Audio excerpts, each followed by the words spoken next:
Capítulo 6. Tres grandes mitos: amor, verdad y poder. Una de las limitaciones causadas por negar su parte espiritual es que pierden los beneficios del punto de vista más amplio de esa parte. Como resultado, se les encaraman muchas distorsiones respecto a las cosas cotidianas. Así ha sido por miles de años y, como consecuencia, están prontos a malinterpretar algunos aspectos claves de sus vidas. El vivir en la ignorancia ha sido algo apropiado para el pasado porque si hubieran sabido más, hubieran malogrado el juego e invalidado esa parte del experimento que ustedes se propusieron lograr en este planeta. Pero ya llegó el momento de destapar la olla y les propongo que resolvamos tres grandes mitos: el amor, la verdad y el poder. El mito del amor. El gran mito del amor consiste en que ustedes creen poder amar a alguien, a algo o, por lo menos, a ustedes mismos. Nadie puede amar a otro. Ustedes no pueden amarse a sí mismos ni amar a otros. ¿Por qué? Porque el amor no es un hacer sino un permitir ser. La mismísima energía, a partir de la cual este universo está construido,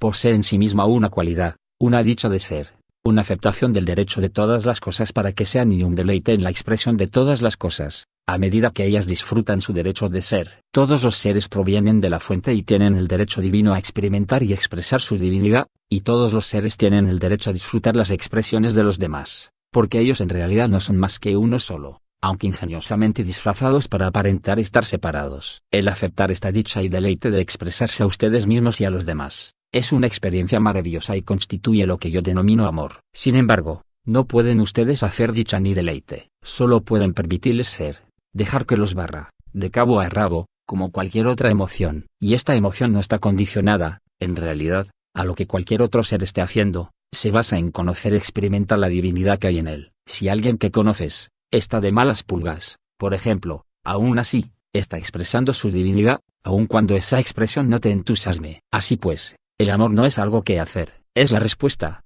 desde adentro de ustedes, a una frecuencia particular de energía que fluye no solo hacia adentro, sino también a través y alrededor de ustedes, de manera constante. Muchas cosas pueden hacer que ustedes se marchiten ante la energía relativamente sutil del amor. El miedo, por supuesto, les impedirá sentirlo y distorsionará el poco que sientan. El miedo no es el opuesto del amor, es el guardián que custodia el portón y, sencillamente, no les permitirá sentir las altas frecuencias en sus campos. El miedo se encuentra enraizado en sus sistemas de creencias o en sus opiniones acerca de la realidad, sin que tenga nada que ver con la realidad en sí misma. El amor consiste en permitirse sentir esta energía respecto a ustedes mismos, respecto a los demás y respecto al universo en general. Comienza con la aceptación del derecho de ser de ustedes y el derecho de ser de los demás. Esta aceptación crece hasta convertirse en un aprecio por ustedes mismos y por los demás, de sus cualidades, dones y bondad básica, y continúa creciendo hasta volverse un deleite y una fascinación respecto a ustedes mismos y a los demás. Así pues, ¿cómo dejar que esto les suceda? Comiencen por deshacerse de sus temores de estar separados del espíritu, de ser incapaces de manejar la vida, de ser peores o mejores que los demás. Una vez que se vean a ustedes mismos y a los demás como seres inmensos y multidimensionales embutidos en diminutos cuerpos, estos temores se desvanecerán. Esto no tiene nada de fácil, en todo momento están nadando, se encuentran rodeados de una espesa sopa de miedo, denominada la realidad del consenso. Pero, tal y como lo veremos más adelante, esta no es otra cosa que la opinión de la gente acerca de lo que es real y no posee parecido alguno con la verdad. Ahora, por supuesto, ustedes cuidadosamente construyeron la realidad del consenso a lo largo de miles de años. Se ha sido muy útil en el juego de la separación. Debido a los miedos profundamente enraizados que la mayoría llevan en sus campos, no pueden diferenciar entre el amor y el miedo. En consecuencia, aquello que ustedes llaman amor, en realidad no es más que un intercambio manipulador de atención y de afectos. La gente que no se ama a sí misma, o que no puede hacerlo, es decir, que no puede ver o permitirse su propia divinidad, desesperadamente va en busca de alguien más que la haga sentir segura y, cuando esta seguridad se ve amenazada, vuelve a caer en el chantaje y en el control emocionales, a través de la retención del afecto, en el nombre del amor. Muchas veces, cuando escuchen que una persona le dice a otra, te amo, lo que realmente quiere decir es, tengo miedo y te necesito, como si fueras mi frazadita de seguridad. O cuando una persona sostenga relaciones sexuales con un tercero, su pareja le increpará, ¿cómo fuiste capaz de hacerme algo así? Creí que me amabas. ¿Qué tiene que ver, les pregunto yo, la divinidad de otro con los derechos de exclusividad sobre el cuerpo de alguien más? Lo que en verdad está sucediéndose es que la pareja furiosa se siente insegura. Si él o ella pudieran ver la divinidad en sí mismos, o en su pareja, la respuesta probable sería, ¿te gustó? Pero, por favor, Vean todo esto como perfecto. Haber llevado la separación hasta este punto ha requerido la máxima ingeniosidad de ustedes y se ha convertido en un resonante éxito. El amor es relajarse, dentro de la verdadera naturaleza de ustedes. Ustedes no pueden salir, en verdad, lastimados al abrirse a esta energía. Claro que otros que aún estén operando desde el miedo podrán hacerles pasar un mal rato, pero intenten ver su comportamiento como respuestas basadas en el miedo, no dirigidas a ustedes personalmente, sino a lo que ustedes representan para ellos. Por eso están actuando a partir de sus propios miedos y su comportamiento nada tiene que ver con ustedes. Este punto de vista es un componente esencial para volverse transpersonal, pero eso es un tema aparte. Así pues, véanse a ustedes mismos como infinitamente amados por sus dimensiones más elevadas, especialmente por su yo espíritu. Dejen de lado el miedo de estar solos. No están solos, ni podrán estarlo jamás. Lleguen a aceptarse a ustedes mismos, a apreciarse y a deleitarse en quienes verdaderamente son. Entonces podrán empezar a sentir el amor del espíritu a medida que fluya en ustedes. Y recuerden que el amor no requiere ser dirigido hacia nadie en particular, no es más que la fuente amándose a sí misma. Una vez que se permitan a ustedes mismos sentir el flujo de esta energía, a través de ustedes, se darán cuenta de que el flujo se incrementa e inevitablemente fluye desde sus campos hacia todos, alrededor de ustedes, y cambiará la manera como ustedes los tratan y como ellos los tratan a ustedes. Un día, la represa se romperá y ustedes verán que sus campos quedan inundados de una aceptación incondicional hacia todos y hacia todo. Todo está hecho de la cosa buena, por ende, ¿qué no es sujeto de amor? Espere un minuto, podrían ustedes decirme, estamos rodeados cotidianamente de gente con espíritus malévolos. ¿Cómo puedo amarlos? No intenten resistirse ante sus caprichosas personalidades o ellos simplemente empeorarán. Sencillamente abran sus chakras del corazón y sientan la energía del amor en sus campos. Si ustedes abren sus chakras del corazón, los demás tendrán que trabajar muy duro para mantener cerrado el de ellos. Y denles sus agradecimientos por haberles dado la oportunidad de poner en práctica esta sencilla estratagema. El odio, los celos, etc., son sencillamente señales de una personalidad basada en el miedo que no puede sentir la energía del amor al interior de sus campos. Denle a esa persona un corrientazo energético de iniciación, canalizando amor hacia ella. Si el miedo es demasiado grande, puede que no funcione, pero, al menos, el fluir de amor desde ustedes impide que el miedo de ella infecte el campo de ustedes. Sin necesidad de volverse condescendientes, sean amorosamente compasivos, pues el sentirse tan cercenado del espíritu es estar en un lugar muy miedoso. ¿Recuerdan? Nunca antes en la historia de este planeta habían sido las energías más conducentes a la apertura hacia esta energía. Permítanse a ustedes mismos resonar con esta nueva energía, a medida que ella se derrama a lo largo de sus campos, y dejen que ella impregne todas sus relaciones, con todos, amantes, amigos, el mecánico de sus carros y la cajera del supermercado. Ustedes son trabajadores de la luz que están de primeros en la fila, antes que el resto de la población. Y ustedes han estado de acuerdo en comenzar el juego. Así que cuando sientan esta resonancia, sentirán la suficiente seguridad como para permitir que sus amistades alcancen nuevos niveles de intimidad. El miedo a la intimidad es, sencillamente, el miedo a perder la identidad. Pero les aseguro que en tal apertura ustedes van a encontrar más de ustedes mismos, no menos. Cuando dos personas se permiten a sí mismas resonar ante la energía del amor, libres totalmente de transigir ante la imposición de condiciones o ante expectativas futuras, comienzan a operar de espíritu a espíritu. En esta expresión plena de quienes son, se vuelve fácil y natural compartirse, mental, emocional y físicamente. El sexo, por lo tanto, se convierte en la unión del espíritu en la carne, en vez de ser una mercancía sujeta de trueque por seguridad o por una buena cena. El cuerpo físico de ustedes es una gloriosa expresión del espíritu y compartir esta expresión libre, abierta y dichosamente con otra gente no es más que un aspecto más de su divinidad. Y, ¿qué pasa si alguno está en medio de una relación que comienza a marchitarse? El método antiguo consistía en trabajarla con la esperanza de reconciliar sus diferencias y transigir. Pero ahora, ya conocen que sus firmas energéticas no están engranando. Nadie tiene la culpa, así que hagan las paces y sigan adelante,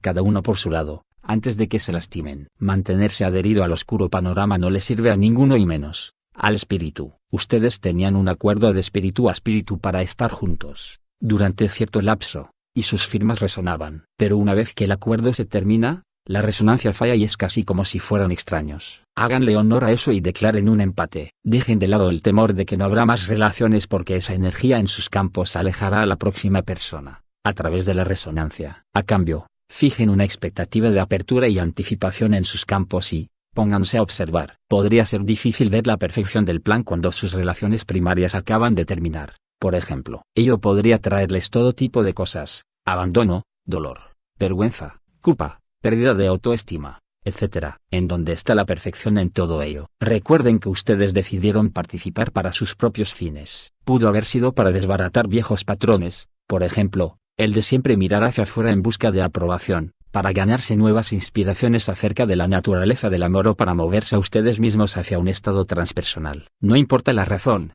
observen ahora el cuadro completo y pregúntense si les sirve. Puede que ustedes hayan necesitado estar solos para traspasar algunos cambios o liberarse para comenzar una nueva relación o para irse a vivir a otro lugar. Ustedes son trabajadores de la luz. Están aquí en una misión y se han fijado ciertas experiencias para equiparse hacia un mejor trabajo. Este no es un universo al azar. Nada se sucede sin que exista un propósito mayor. Por lo tanto, traten de ver el cuadro completo. Pero por encima de todo, no piensen que alguien más les hizo algo. Está bien sentir un poco de energía de víctima para poder limpiarla después de sus campos, pero dejar que ser víctima se convierta en parte de su identidad no sirve de nada y si reniega de su maestría hasta convertirse en un obstáculo. Y recuerden que el chiste cósmico está escondido allá, en algún sitio, a la espera que ustedes sean capaces de recordarlo, con ingenio y salero. El mito de la verdad. Otro gran mito del plano físico es que existe algo denominado la verdad. Este mito, en particular, ha sido la causa de más guerras y conflictos que todos los demás mitos juntos. La noción de que uno pueda expresar conceptos multidimensionales en inglés,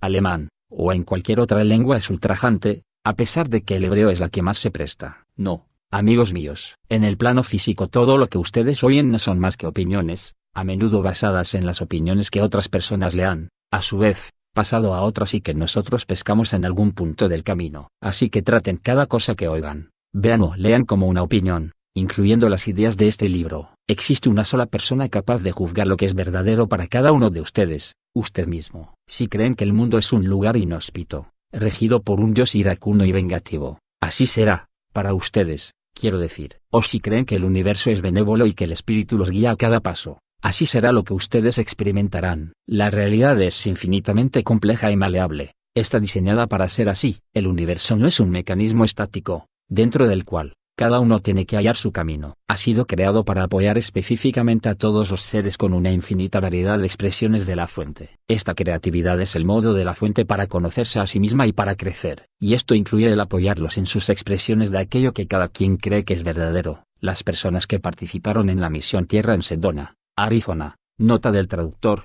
un grupo de científicos se aisló voluntariamente para ver qué sucedía al tener que vivir en un ambiente autosuficiente. Lo resumieron de una manera deliciosa. El universo se reacomoda a sí mismo de acuerdo con la imagen de uno sobre la realidad. El universo es, en verdad, un campo de juegos para la creación de la realidad y lo que ustedes crean consciente o inconscientemente depende de aquello que ustedes creen que es real. Por ejemplo, sus cuadros de la realidad. Ahora, ustedes almacenan sus cuadros de la realidad en sus propios campos. Estos son los cuadros que ustedes tienen respecto a ustedes mismos y de ustedes con respecto a todo lo demás, al espíritu, a otras personas, a sus trabajos, a sus parejas y al universo en general. Los acontecimientos en sus vidas cotidianas, en realidad, se fabrican como en un marco holográfico de una dimensión más elevada. Es como una fábrica de realidades. Ustedes, en colaboración con todos los demás con quienes trabajan, juegan o sencillamente se topan ocasionalmente, se reúnen en esta fábrica no física de realidades para crear las circunstancias y los acontecimientos de sus respectivas vidas en su plano físico. Es posible que ustedes puedan llegar a darse cuenta de que ustedes mismos hacen esto mientras están soñando. Por ejemplo, dos factores principales determinan la clase de experiencias que ustedes atraerán a su plano físico. Por supuesto que el espíritu tiene un plan. Este siempre es positivo y benéfico para el crecimiento de ustedes,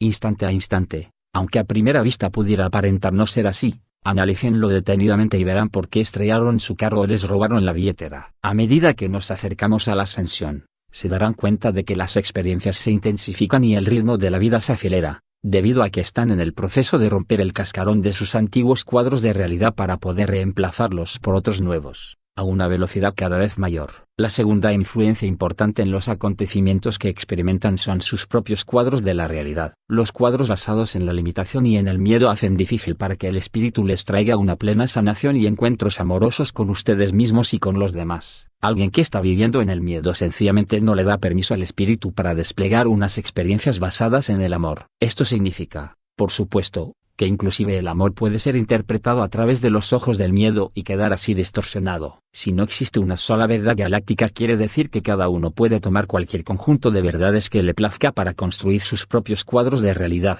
Por ende, tiene sentido que seleccionen a aquellos que les traen dicha y les permitan estar felices. Pero, por favor, no crean que van entonces a estar viviendo en un paraíso de idiotas. Realmente van a vivir en un paraíso para personas muy cuerdas. Aún así, en ese momento, habrá alternativas. Podrían dedicarse a trabajar diligentemente para averiguar lo que deben creer que sea verdadero. La humanidad ha venido trabajándole muy duro a esto, desde el momento mismo de la separación, así pues que estarán ustedes en buena compañía. Pero una vez que seleccionen algo que crean que es verdad, automáticamente dejarán de buscar y excluirán todo lo demás que pudiera ser verdad. Por ejemplo, limitar a la fuente a la definición cristiana de Dios excluye todas las cualidades de Alá, de Yahvé, del Gran Espíritu y de las innumerables otras deidades que se han descrito a través de los tiempos. ¿Por qué no tomar la salida más fácil y preguntarse a ustedes mismos, como espíritu, cuál es la verdad? Aquí tendrían todas las respuestas que necesitan, por lo menos durante el resto de su tiempo en el plano físico. Lograr contacto con ustedes mismos, como espíritu, nunca ha sido más fácil. Algunas personas se la pasan cambiando de un canal al otro, rápidamente, buscando en forma desesperada la verdad. Y no escasean las personas deseosas de convertirse en autoridades externas. Pero cada uno tiene todas las respuestas, en su propio interior. Así que, deténganse, relájense, escuchen y confíen. Puede que tengan un pequeño problema inicialmente distinguiendo entre el espíritu y un cuerpo mental hiperactivo que desea controlar la experiencia. Simplemente agradézcanle y díganle que se quite del camino para que él también pueda llegar a conocer otras cosas lindas. Eso generalmente funciona bien. Así pues, no hay una sola realidad, ni ninguna verdad única. Lo que sí hay son sus propios cuadros de realidad, heredados de sus padres, de sus profesores y de sus pares. Además también existe el punto de vista del espíritu, a medida que él fluye a través de sus campos, a menudo distorsionado, por los cuadros que limitan la realidad. Debido a tales distorsiones, un encuentro con el espíritu, a menudo, se interpreta como un encuentro con alienígenas,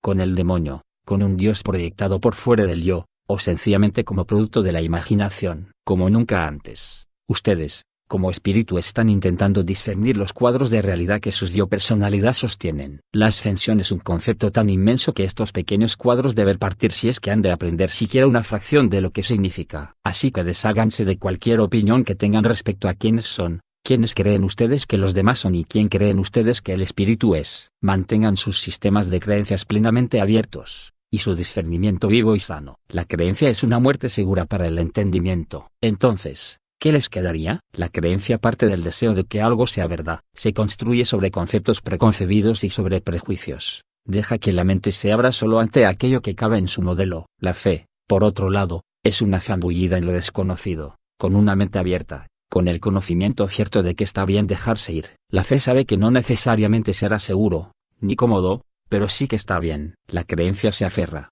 La fe libera. No podrán hallar la verdad a través de las creencias sino únicamente a través de la sencillez de la fe. La fe es el punto de partida, pero muchos buscadores abandonan la fe, a lo largo del camino, a cambio de aferrarse a una creencia o a otra. No podrán desentrañar el misterio a través de las creencias simplemente porque solo se puede creer aquello que ya se conoce. Pero la verdad va más allá de la imaginación. Nada que puedan imaginarse es capaz de capturar la enormidad y la gloria de aquello que está a punto de sucederse. Por ende, el único sendero es la fe. Una mente abierta y un corazón también abierto. El mito del poder. Cuando observan el mundo hoy ven ejemplos de grupos y de naciones que usan la fuerza para invadir y atacar a otros grupos y naciones. Puede que sea para apoderarse de los recursos naturales, tales como tierras o petróleo, para destruir una cultura o un sistema de creencias o, sencillamente, porque el Allah ha otorgado a un grupo una apariencia física distinta. En el corazón mismo del grandioso mito del poder existe un sentimiento, muy profundamente enraizado, de separación y de confusión entre lo que es el poder con y el poder sobre. El poder sobre. Cuando el mundo habla de un hombre o de una mujer poderosos, ¿a qué tipo de poder se está refiriendo exactamente? Si ustedes definen al mundo usando solo los 5 sentidos físicos,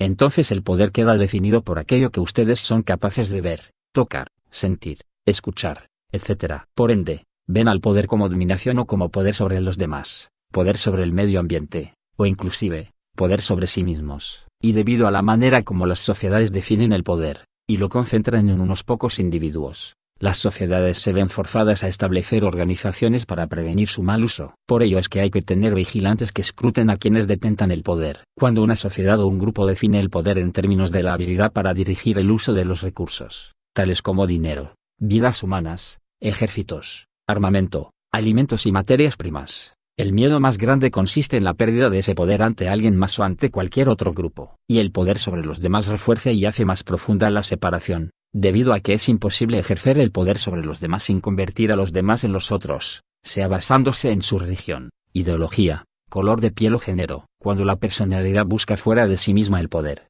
se centra en las cosas materiales y en las demás personalidades. Esto conlleva una orden esculpida, que algo es más poderoso que yo o menos poderoso que yo. Hay una alternativa para esta falsa clase de poder. Sin embargo, tal y como lo veremos, al volvernos hacia el espíritu se nos revela un poder basado en la creatividad, la cooperación amorosa, la reverencia, la armonía y la colaboración heroica. El poder con este poder alternativo está basado en el poder con el espíritu y con los demás seres humanos. Irónicamente, el primer paso para llegar al poder con es rendirse. Pero rendirse ante el espíritu suena como conformarse ante algo que posee el poder sobre uno. No es el mismo perro pero con diferente collar. El poder sobre requiere la sumisión de uno ante el otro, porque ambos se sienten separados. El poder sobre funciona solo cuando este sentimiento de separación existe. Hasta el punto en que uno se sienta separado del espíritu, la rendición se sentirá como si fuera un sometimiento ante una fuerza superior, como si fuera una ciudad sitiada finalmente abriendo sus puertas al saqueo y a la violación por parte del ejército conquistador. Pero si, por el contrario, uno siente una unión perfecta con el espíritu, la rendición se convierte en la ampliación de unos insignificantes y limitados planes por el miedo a cambio de unos inmensos, de ascensión planetaria y personal, en los cuales se reemplaza el individualismo del tengo que hacerlo todo por mí mismo por la alineación con las fuerzas inimaginablemente poderosas que están trabajando sobre el planeta Tierra hoy. El problema con el poder basado en quien es uno como personalidad, separado del espíritu, es que puede perderlo. Otros podrían robarse tus recursos, la edad podría robarse tu fortaleza, y la enfermedad podría robarse tu salud. Pero el poder basado en lo que uno es, nadie se lo puede robar. El verse a uno mismo como un ser inmenso y multidimensional que está gozando de una experiencia humana, en vez de un humano que está viviendo una experiencia espiritual, lo pone a uno en contacto con el verdadero poder y su ilimitada creatividad y potencial. Irónicamente, la cosa más poderosa que cada uno de ustedes ha hecho jamás es convertirse en ser humano. En verdad, no exigió que ustedes hicieran nada. Crecieron sus cuerpos en la matriz femenina,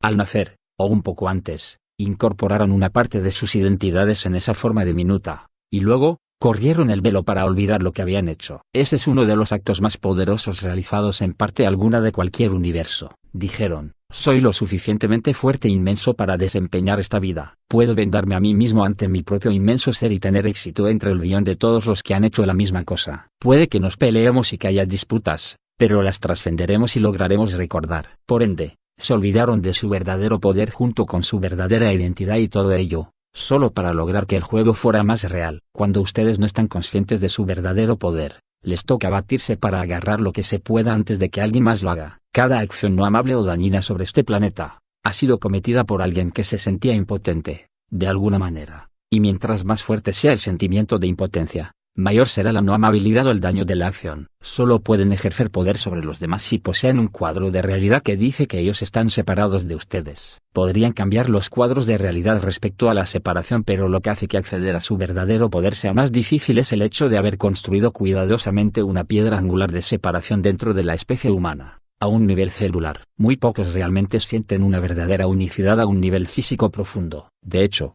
la mayoría siente algo muy distinto, vergüenza. Y ella está almacenada a nivel celular. La vergüenza y la personalidad inicialmente sirvió como los ojos y los oídos del espíritu sobre este planeta, pero hace muchísimo tiempo, cuando decidieron jugar el juego de la separación, la personalidad asumió una identidad separada de la del espíritu y ustedes conformaron un ego externo para asumir el papel del espíritu y determinar qué era real y qué hacer al respecto. Para mantener el ego externo inconsciente respecto al hecho de la separación del espíritu, lo que se denomina la caída del hombre, depositaron una energía muy particular en la estructura genética de la especie humana. Esta vibración se siente ligeramente distinta para cada persona. Algunos se sienten como si fueran los ángeles caídos, otros se sienten como si en cualquier momento los fueran a pillar cometiendo una terrible ofensa y otros, como si estuvieran sucios y embarrados. La gente hará grandes esfuerzos para evitar estos sentimientos de no ser merecedor. Intenten observar algunos de los acontecimientos de sus vidas desde esta perspectiva. ¿Ven lo que les quiero decir? La compensación por la vergüenza se demuestra de muchas maneras distintas.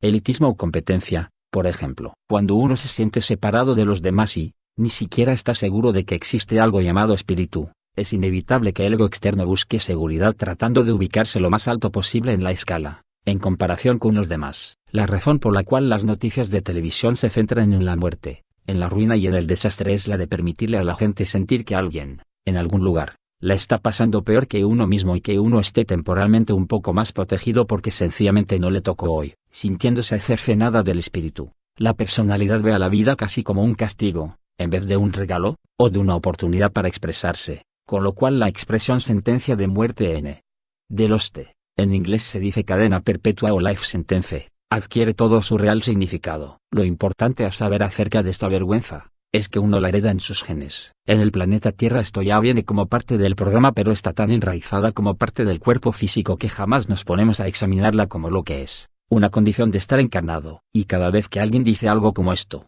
deberías sentirte avergonzado de ti mismo. El cuchillo se remueve en la herida, porque a un nivel muy profundo, uno está de acuerdo con ello. Por supuesto, todos dispusimos que el juego de la separación fuera de esta manera. No era posible sencillamente ponerse a simular que estábamos separados del espíritu. Había que volverlo muy real para que el juego funcionara, y hemos encontrado que la vergüenza funciona muy bien. De hecho, la vergüenza reside en el centro de cada célula del cuerpo físico de uno. Normalmente al morir, podemos dejar esta vergüenza detrás de nosotros, en las células, pero para poder ascender con el cuerpo, esta energía debe ser liberada de sus células. La liberación celular. Muchos trabajadores de la luz están iluminando un sendero para que los demás logren hacerlo. En casos extremos, pueden encontrarse que repentinamente están siendo forzados a una posición de impotencia. Esto puede causar una rápida y masiva liberación de la vergüenza de sus células hacia sus campos, desde donde puede ser limpiada. No todo mundo tomará la decisión de hacer esto y muchos escogerán una liberación más suave y a más largo plazo. De cualquier manera,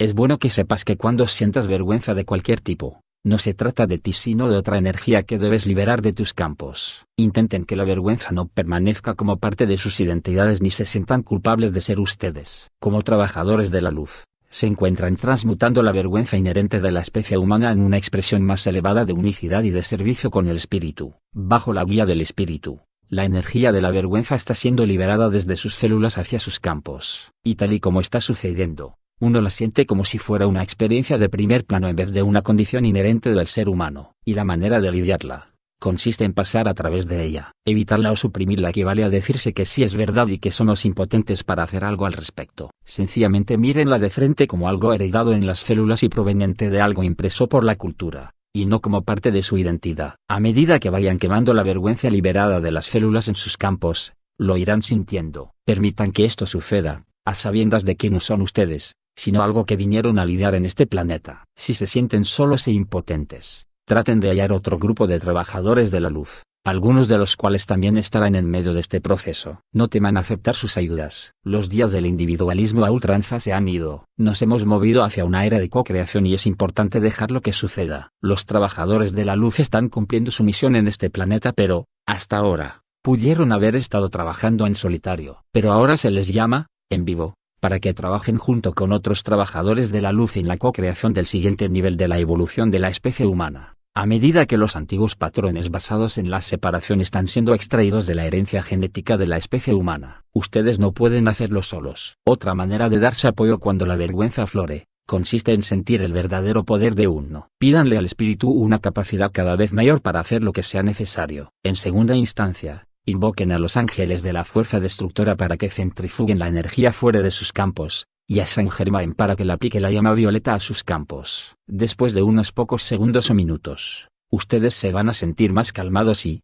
de una manera sutil, más poderosos. Permitan que este nuevo sentimiento de poder fluya a través de sus cuerpos y visualicen cómo inunda y llena el vacío que quedó en sus células al irse la vergüenza. Control. Otra parte del mito del poder es la ilusión de control. Cualquier control que uno crea tener sobre su vida pertenece al espíritu. Cuando las cosas funcionan es que el yo espíritu está trabajando a través de sus campos. Y cuando las cosas salen mal, es aunque el yo espíritu está trabajando a través de sus campos, tratando de atraer la atención consciente de sus personalidades o de poner al tanto de algo a la personalidad. Si las cosas no están resultando de acuerdo con su plan, examinen sus cuadros de realidad en busca de señales de limitación o de control. El tratar de controlar y de manipular los acontecimientos, de acuerdo con las ideas de la personalidad respecto a cómo deberían ser las cosas, es una actividad infructuosa y podría conducirlos a la desilusión, a la frustración y a la ira. Así pues, ¿qué pueden hacer? Cuando se alinean con la intención del espíritu respecto a sus funciones, se convierten en una fuerza que no puede ser detenida debido a que van ahora con el flujo del universo. Eso nos trae la vieja pregunta: ¿cómo sé cuál es la intención del espíritu? Una respuesta es la siguiente: cualquier cosa que te haga cantar el corazón. Ariel nos ofrece una prueba de 3 partes para decidir: ¿te trae dicha? ¿Es divertido? ¿Sirve a los propósitos de la luz? Si las 3 son ciertas, entonces están siguiendo al espíritu. Si 1 o 2 no lo son, entonces su curso de acción podría no estar alineado con el espíritu. Si se hacen estas 3 preguntas respecto a sus trabajos, por ejemplo, y obtienen un no para todas 3, entonces piensen seriamente en cambiar de trabajo, o inclusive de carrera, porque ustedes no se están conectando con su poder verdadero. Ir en contra de la corriente es un trabajo duro, pero fluir con la corriente carece relativamente de esfuerzo y es mucho más divertido. Las cosas casan en vez de desmoronarse, y la gente aparece en sus vidas para ayudar en vez de estorbar. Así pues, el control es una ilusión, el fluir del espíritu es la realidad. Todo lo que eres, y lo que tienes, es el resultado del yo espíritu disponiendo las cosas. Lo que pueden hacer a nivel de la personalidad es estar consciente de ello y agregarle sus datos a la línea de producción de la fábrica de la realidad. Serán escuchados. El verdadero poder superficialmente, la vergüenza y la carencia de control parecen tener poco que ver con el poder, pero están ligados porque ejercer control y poder sobre los demás es una respuesta directa a la vergüenza, a nivel celular, y un intento de suprimirla. Ustedes colocaron a la vergüenza ahí para impedir que pudieran sentir su verdadero poder. Por lo tanto, el verdadero poder es a la vez el medio para lidiar con la vergüenza y el resultado final de liberarla. El verdadero poder es un estado de ser, no uno de hacer. Hacer el poder es la manera antigua, ser el poder es expresar al espíritu. Ahora eso no quiere decir que deban sentarse en una alfombra e irradiar energía por el resto de sus vidas. Pueden actuar, con la diferencia de que ahora provendrán de ese lugar interno, calmado y sereno, que sabe que es una fuerza inmensa e ilimitada que trabaja armónicamente con todo lo que es. Justamente de la misma manera en que el Tao acerca del cual se puede hablar, no es el Tao, el poder que debe actuar, no es el verdadero poder. El verdadero poder es fuerte y a la vez humilde, porque conoce su fortaleza. La fuerza significa caminar sin miedo porque temerle a cualquier cosa niega la habilidad de uno para crear su propia realidad. Caminan rodeados de seguridad porque ya no hay extraños y porque están en armonía con la naturaleza y con todas sus criaturas. En medio del poder verdadero, amen libremente porque no le temen ni el rechazo ni el dolor. Den a partir de sí mismos porque saben que el rechazo es una señal de la inhabilidad de los demás para recibir lo que ustedes son. Ya no compiten con los demás porque la competencia implica vergüenza y niega la maestría de ambos. Y saben que en última instancia están compitiendo contra sí mismos. El poder verdadero coopera sin egoísmo, a sabiendas de que nadie puede aprovecharse de él. Perdona incondicionalmente porque uno fluye sin esfuerzo a través de la vida y porque reconoce su papel en co-crear cada acontecimiento de su vida. No le echan la culpa a nadie, ni siquiera a sí mismos, porque están siguiendo al espíritu en todo momento. No juzgan a nadie ni a nada porque saben que el juzgar se basa en la vergüenza. En cambio, miran al espíritu para saber lo que es verdadero en el momento. Y a partir de esta perspectiva, lo ven todo como el espíritu, expresándose y trabajando a través de las personalidades. Puede que no vean la perfección en la expresión de los demás, pero sí sabrán que no son los jueces de ellos y, por ende, les dan el campo que ellos necesitan, sin enredarse en sus expresiones. Si el sufrimiento llega a sus vidas, no lo eviten sino que experimentenlo y háganle honor a su creatividad por haberlo manifestado. El sello más grandioso de la persona verdaderamente poderosa es la habilidad de compartirse a sí misma con los demás, dejando que el amor del espíritu fluya sin restricción hacia los demás. Tal y como ya lo hemos visto, el amor no es algo que uno haga sino algo que uno permite que sea. Y el amor es algo que solo se sucede cuando uno permite su propio poder. Veo a muchos trabajadores de la luz escondiéndose bajo una falsa humildad o modestia, a medida que tratan de manipularse a sí mismos para aparentar ser primorosamente primorosos. Por favor, no se convenzan a ustedes mismos para abandonar su poder. Muchos creen que el precio de pertenecer al movimiento de la llamada nueva era es el abandono de cualquier poder, incluyendo su verdadero poder. Ellos no podrían estar más equivocados. A partir de su primer empujón agresivo para llegar al mundo del plano físico al nacer, están aquí para servir al planeta y a su población autóctona. No pueden hacerlo lloriqueando en un rincón. Son el espíritu encarnado y llegaron aquí con una misión. Así pues, dejen que su verdadero poder emerja y sean quienes en verdad son. Cualquier acción que a partir de ahí les interese emprender estará basada en su verdadero poder y en el estado de ser de la magnificencia inmensa de ustedes. Esto no quiere decir que ya no vuelvan a ser dóciles y gentiles, aunque algunas veces podría ser así. Quiere decir que si actúan, será a partir del amor, de la compasión, de un estado libre de miedo y, así, harán cualquier cosa que se sienta correcta para ese momento. Algunas veces, Actuarán solos y otras veces co-crearán con otros maestros en medio de su poder. Están ingresando a unos tiempos de gloriosa expresividad, y todas sus partes son merecedoras de tal expresividad. Los saludo por haber emprendido esta vida y cierro este capítulo recordándoles cuán poderosos ser son en realidad y que, en concierto con otros trabajadores de la luz, ustedes pueden co-crear milagros.